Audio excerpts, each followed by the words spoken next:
বাজেটটি হলো একদম একটা অবাস্তব এবং বাস্তবায়ন অযোগ্য বাজেট। মাননীয় স্পিকার, আমাদের এই বাজেট এই সংসদের যতগুলি বাজেট উপস্থাপিত হয়েছে এর চেয়ে সবচেয়ে বেশি ঘাটতির বাজেট। মাননীয় স্পিকার, 2006 সালে বেগম খালেদা জিয়ার নেতৃত্বে যে বাজেটটি পেশ করা হয়েছিল এই বাজেটটির আকার ছিল ৬৯,৭৪০ কোটি টাকার। মাননীয় স্পিকার, এই সংসদের বর্তমান যে বাজেট এই বাজেটটি টোটাল সেই বাজেটের 3.5 গুণ, 2,43,000 কোটি টাকা। মাননীয় স্পিকার, আধুনিক অর্থনীতির যিনি জনক অ্যাডাম স্মিথ একটা ভালো বাজেটের 3টা বৈশিষ্ট্যের কথা বলেছেন। একটা বৈশিষ্ট্য হলো রেইজেস দ্য রেভিনিউ ফেয়ারলি। পরের যে বৈশিষ্ট্যটা হলো মাননীয় speaker, spend public money efficiently. And তৃতীয় যে বৈশিষ্ট্যটা হলো মাননীয় speaker, avoid excessive debt that's burden future generation. মাননীয় স্পিকার, অ্যাডাম স্মিথের এই 3টা মূলনীতির সাথে আমরা যদি জুলাই অভ্যুত্থানের বৈষম্যহীন একটা সমাজ বিনির্মাণের আরেকটা বৈশিষ্ট্যকে আমরা অ্যাড করে এই বাজেটটাকে আমরা অ্যানালাইসিস করি মাননীয় স্পিকার, আমরা তাহলে পাবো এই বাজেটটি হলো একদম একটা অবাস্তব এবং বাস্তবায়ন অযোগ্য বাজেট। মাননীয় স্পিকার, অর্থমন্ত্রী ওনার বাজেট বক্তৃতায় খুব সুন্দর একটি কথা বলেছেন। উনি বলেছেন সম্পদের অসম বণ্টন, সুশাসনের ঘাটতি ও দুর্নীতির কারণে দেশে অর্থনৈতিক বৈষম্য ক্রমে বৃদ্ধি পাচ্ছে।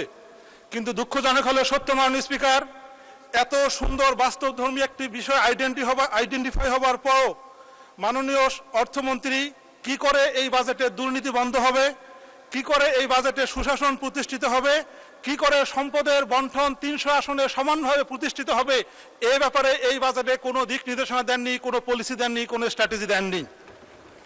মাননীয় স্পিকার, আমরা যদি লাস্ট 4 মাসের সরকারের বাজেট বাস্তবায়নের অবস্থা দেখি, আমরা দেখব মাননীয় স্পিকার 30 এপ্রিল ত্রাণ মন্ত্রণালয় থেকে যে বাজেট সরকারি দলকে দেওয়া হয়েছে বিরোধী দলকে সেটি দেওয়া হয়নি। মাননীয় প্রধানমন্ত্রীর নজরে নিয়ে আসার পরও মাত্র 10 থেকে 12% সেটি বাস্তবায়িত হয়েছে।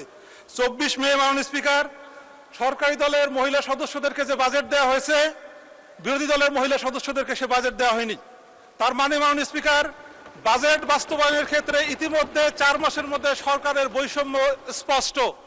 তার চেয়েও বড় ব্যাপার মাননীয় স্পিকার, একটা পত্রিকায় নিউজ হয়েছে যে আগে ছিল গোপালগঞ্জ, গঞ্জ ঠিক আছে, গোপালের জায়গায় শুধুমাত্র শিব হয়ে গেছে, শিবগঞ্জ হয়ে গেছে।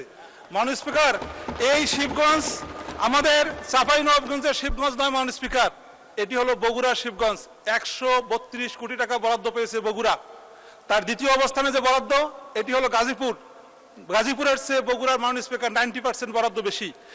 1 এবং 2 রুলের মধ্যে যদি মার্কসের ব্যবধান 90 হয় মাননীয় স্পিকার, 3 নম্বর পজিশনটা যদি আপনারও হয়, 4 থেকে 10 পর্যন্ত যদি মাননীয় মন্ত্রী মহোদয়দের হয়, আমরা বিরোধী দলীয় সংসদ সদস্য কোথায় কোন বাজেট পাবো মাননীয় স্পিকার? আপনার কাছে এটা বড় প্রশ্ন।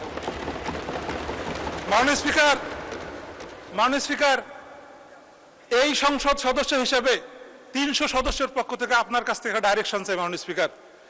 এই বাজেটে 3 লক্ষ কোটি টাকা এডিবি নির্ধারণ করা হয়েছে। মাননীয় স্পিকার, আপনি মাননীয় অর্থমন্ত্রীকে একটা ডাইরেকশন দিবেন, এই 3 লক্ষ কোটি টাকা যেন 300 আসনে সমানভাবে বিভক্ত হয়। এই 3 লক্ষ কোটি টাকার জন্য প্রত্যেকটা আসনে 1000 কোটি করে টাকা পায় মাননীয় স্পিকার। আপনার কাছ থেকে এই ধরনের একটি প্রোটেকশন আমরা আশা করি। মাননীয় স্পিকার, এই বাজেটটা একটা বৈষম্যের দলিল। উত্তরাঞ্চল এই বাজেটে একদম বৈষম্য শিকার হয়েছে। মাননীয় স্পিকার, তিস্তা প্রজেক্টের কথা বলা হয়েছে কিন্তু বাজেট নাই। কুড়িগ্রামের মধ্যে ইপিজেডের কথা বলা হয়েছে কিন্তু বাজেট নাই। মাননীয় স্পিকার, উত্তরাঞ্চলকে কৃষির হাব করা হবে, বাজেট অপ্রতুল।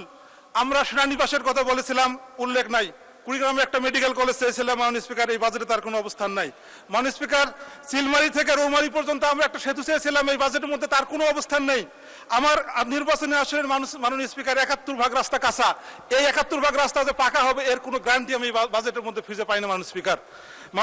এই কারণে আমি বলবো, আমাদের সরকার এবং বিরোধী দলের দিকে না তাকিয়ে বাজেটটা যেন সুষমভাবে বন্টন হয় এই বিষয়টা আপনারা নিশ্চিত করবেন মাননীয় স্পিকার। আমি দ্বিতীয় যে কথাটি বলতে চাই সেটি হলো, এই বাজেটটা একেবারে অবাস্তব মাননীয় স্পিকার। 6,04,000 কোটি টাকার যে এনবিআর থেকে যে ট্যাক্স উঠানোর কথা বলা হচ্ছে মাননীয় স্পিকার, এটি গত বছরে 5,64,000 টার্গেট থেকে মাত্র 3,69,000 কোটি টাকা বাজেট ট্যাক্স উঠেছে। মাননীয় স্পিকার, আমাকে 2 মিনিট সময় বাড়িয়ে দিবেন প্লিজ। মাননীয় স্পিকার, 2001 থেকে শুরু করে 2025 সালের পরের বছরে মাননীয় সদস্য 1 মিনিটে সাম আপ করুন। প্লিজ 2 মিনিট মাননীয় স্পিকার। সময় মাননীয় স্পিকার 2 মিনিট প্লিজ মাননীয় স্পিকার। আচ্ছা বলেন 2 মিনিট। মাননীয় স্পিকার, 1 বছর থেকে পরের বছরের রেভিনিউ যদি আমরা অ্যাসেস করি মাননীয় স্পিকার, সবচেয়ে বেশি রেভিনিউ ইনকাম হয়েছিল 2023 সালে, আগের বছর হচ্ছে 55,000 কোটি। মাননীয় স্পিকার, এই বাজেটটা বাস্তবায়ন কোনোভাবে সম্ভব না। মাননীয় স্পিকার, এই বাজেটটা একটা গরিব মারার বাজেট। মাননীয় স্পিকার, আমি যদি আপনাকে ছোট্ট একটা উদাহরণ দিই মাননীয় স্পিকার, গত বছরের এই বাজেটে মাননীয় স্পিকার, গত বছরের ট্যাক্স ইয়ারে একজন ব্যক্তির যদি 6 লক্ষ টাকা ইনকাম হতো, তার 3,50,000 কোটি টাকা রেয়াত, 3,50,000 টাকা রেয়াত ছিল মাননীয় স্পিকার। তাকে ট্যাক্স দিতে হতো 2,50,000 টাকার, এবং 5% হিসেবে তাকে দিতে হতো 12,500 টাকা। মাননীয় স্পিকার, মাননীয় অর্থমন্ত্রী মাত্র 25,000 টাকা বাড়িয়েছেন। 6 লক্ষ টাকা যার ইনকাম, তার এখন 2,25,000 টাকা 10% হারে ট্যাক্স দিতে হবে মাননীয় স্পিকার, 20,500 টাকা। তার মানে 6 লক্ষ টাকা ইনকাম করে যে মানুষটি গত বছর মাত্র 12,500 টাকা ট্যাক্স দিয়েছিল, এবছর তাকে ট্যাক্স দিতে হবে 20,500 টাকা, 10,000 টাকা বেশি মাননীয় স্পিকার। মাননীয় স্পিকার, মাননীয় অর্থমন্ত্রী খুব একটা চালাকি করেছেন মাননীয় স্পিকার। উনি যে অর্থ আইন পাশ করেছেন মাননীয় স্পিকার, এর 93 নম্বর পৃষ্ঠায় আপনি দেখবেন টার্নওভার করের উপর উনি 1% কর বসিয়েছেন। তার মাননীয় স্পিকার, ছোট্ট ছোট যে ব্যবসাগুলো আছে, এগুলো যদি টার্নওভারের উপর 1% কষ্ট ট্যাক্স দেয় মাননীয় স্পিকার, তাহলে ব্যবসা চালানো সম্ভব হবে না মাননীয় স্পিকার। মাননীয় স্পিকার, সেই সাথে আমি যে কথাটি বলতে চাই মাননীয় স্পিকার, ছোট ছোট করে মশলার উনি ট্যাক্স কমিয়েছেন, কিন্তু আপনি যদি গ্যাসের দিকে তাকান মাননীয় স্পিকার, তাহলে আপনি দেখবেন যে 2006 সালে গ্যাসের দাম ছিল 650 টাকা, 2025 পর্যন্ত 1215 টাকা, এখন হয়েছে 1885 টাকা মাননীয় স্পিকার। এই গ্যাসের দাম বাড়লে আমাদের রান্নাঘরের মধ্যে কি অবস্থা হবে মাননীয় স্পিকার, এটি সহজে অনুমেয়। মাননীয় স্পিকার, মাননীয় অর্থমন্ত্রী শিক্ষা। ধন্যবাদ মাননীয় সদস্য। আপনি অনেক ক্ষেত্রে বলেছেন বাজেট নাই, ভোলা বরিশাল সেতু তো বাজেট নাই।